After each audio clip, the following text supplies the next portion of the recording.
Hello, everybody. Happy Tuesday. Welcome to Jubilation Joy. All right, I know I'm looking kind of crazy with these little things on my eyes. Reason being is because I just got home about maybe 30 minutes ago from my eye doctor appointment. So I had to have my eyes dilated. Hubby just got home a few minutes ago, and now we are heading to go get something to eat. If we're going to get something to eat. So hopefully you guys have had a enjoyable, wonderful weekend. And if not, guess what? There's always tomorrow. Keep your eyes open because there is a bigger, brighter, better day on the horizon just for you. Just keep your eyes open and be on the lookout for that. Alrighty? Okay, you guys. In the last video, I talked about a tug of war of emotions. A lot of things I was dealing with was health illness, having a fever, hair loss I was dealing with, also with my eyebrows and eyelashes. I did go and get a brand new eyebrow pencil, so I did do that, so check on that. Also on last Friday, I talked about, on the last video, a classmate of mine from high school, she passed away from breast cancer. Her birthday was in September, and about maybe 2 weeks after her birthday, she passed away. But yeah, so her funeral was last Friday. So it's kind of been bittersweet, as you know, October is here and definitely representing breast cancer awareness. Is why I'm wearing a pink flower. And I had my mom's sister pass away in 1998, or that was 99, from breast cancer. So October for me is a very touchy emotional time. But I definitely love harvest. You know, definitely the leaves falling off the trees, and you can feel the crisp, cool breeze, and you definitely wearing your fall apparel, being into that. You know, Thanksgiving is right around the corner, so those things, there's so many festivals going on, and hopefully soon I'll be able to make one. So I talked about, there was 2 questions that I received on my Instagram. Train myself to keep joy in the midst of what I'm going through, and even when I lose it, how can I get it back? Also in that question as well, mixed in there, is about how do I respond when people don't understand how it is to have an illness. People see you struggling and they still do not believe. So I'm going to answer that right now. Whereas for me, even with my name being Joy and trying to represent and embody joy, this is real life.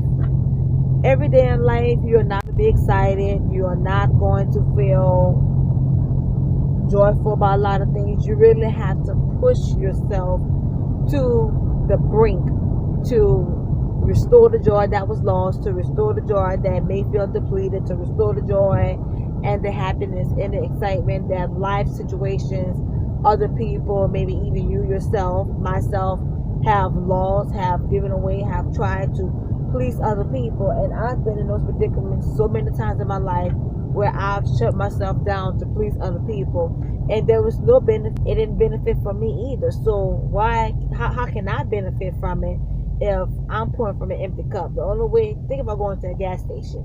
Everybody goes to the gas station, but that gas station has to be refilled to be able to be used again.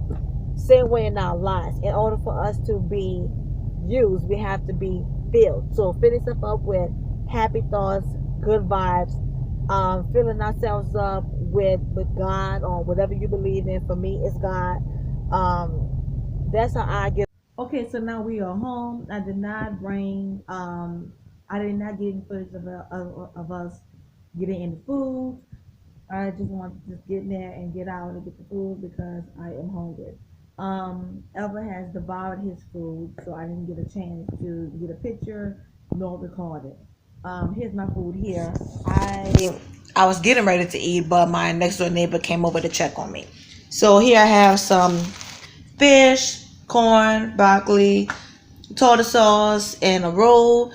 And I have one of my other absolute favorites, which is cheesecake. Okay, so like I was saying, ever had 2 pieces of fried chicken. He had some broccoli rice. He also had macaroni and cheese, and he had the same roll that I did. So he devoured that in a matter of a few minutes. So that is gone. Okay, I want to piggyback on what I was saying earlier, before the camera kind of shut down. What I was talking about, like I said, to help me to keep having faith and to keep going. You know, my belief system is in God. There's no discouragement or judgment towards what other people may believe.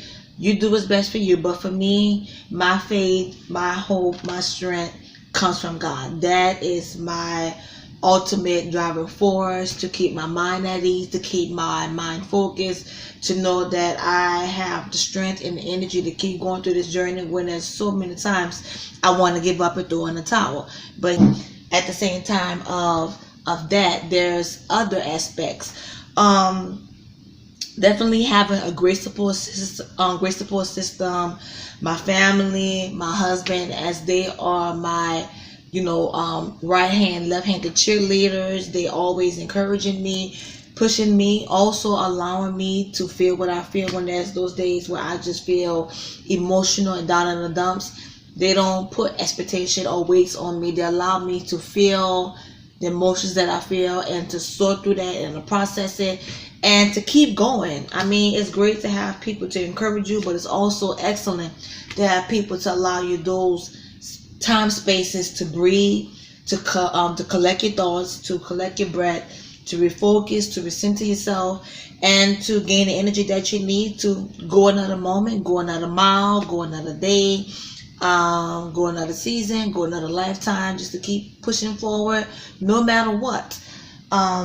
Say even self motivation. A lot of times it can be hard or difficult depending on the individual. There's times that I may need a little bit more oomph to get going. Other times I can really do so well with just encouraging myself, because really for me, I keep a daily journal. I keep a daily journal, not just making videos, but I keep a written journal of my emotions, of my feelings, processing the day. What are the good things, the bad things, whether I had an appointment or not. I'm always writing, and I go back and I pray about those things. I talk about those things. I deal with things that are affecting me, and I talk about it, and I get it off of my chest so my mind will not run around in circles, and I can be at peace and be at ease, and I can sleep good too. So definitely self-motivation is something else that is a good practice for me, that I write in my journal, that I sit down and I reflect on everything that I've survived, that I can say, okay, I survived 100%, 1,000,000%, 1,000,000,000% of these times that I didn't even see my way out, but I came through it. And so I can survive this and that and that and this last year and this last month and this last night and this last week and this 2 years ago. That pushes me in my mind and in my heart and in my soul to say, okay, buckle up, go on this roller coaster ride, and do the best that you can. Give your all situation